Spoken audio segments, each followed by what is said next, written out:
Yeah.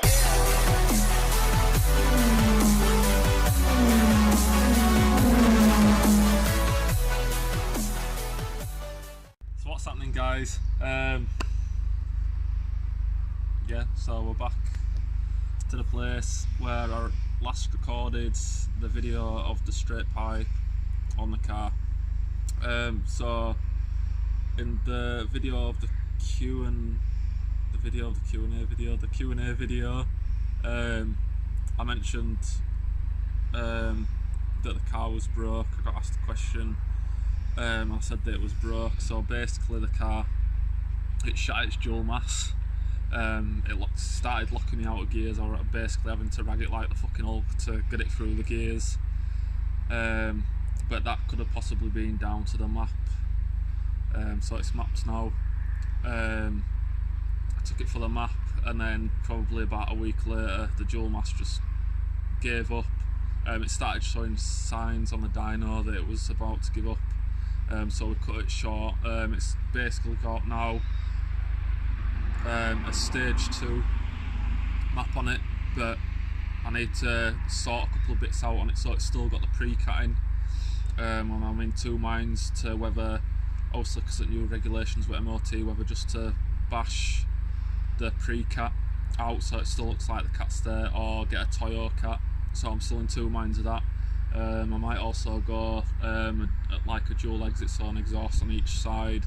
So I'm still toying with ideas. I need to get an intercooler and some hard pipes. I've already got a K&N filter, so that's sorted. So yeah, it's just basically an update. The car still needs to go onto the dyno so I can actually get the true figures out of it, and obviously a clean up once all these modifications are on it. But it should be somewhere around 200 plus, maybe 210 at a push, maybe. If I push it any more than that, the turbo's guaranteed to just pop. So it's just same as before, with no rain, so we shouldn't have as much road noise.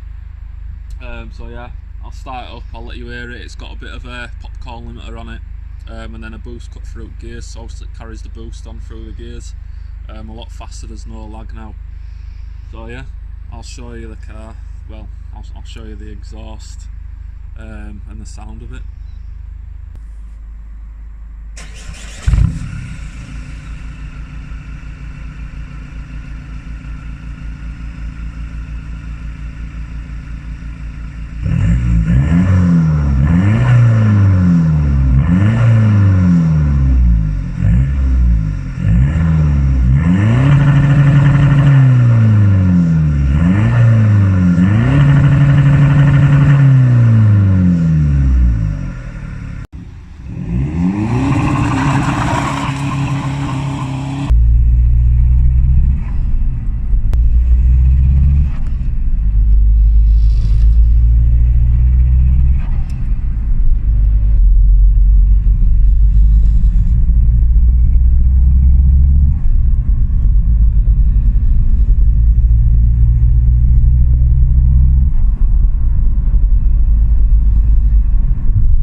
Yeah.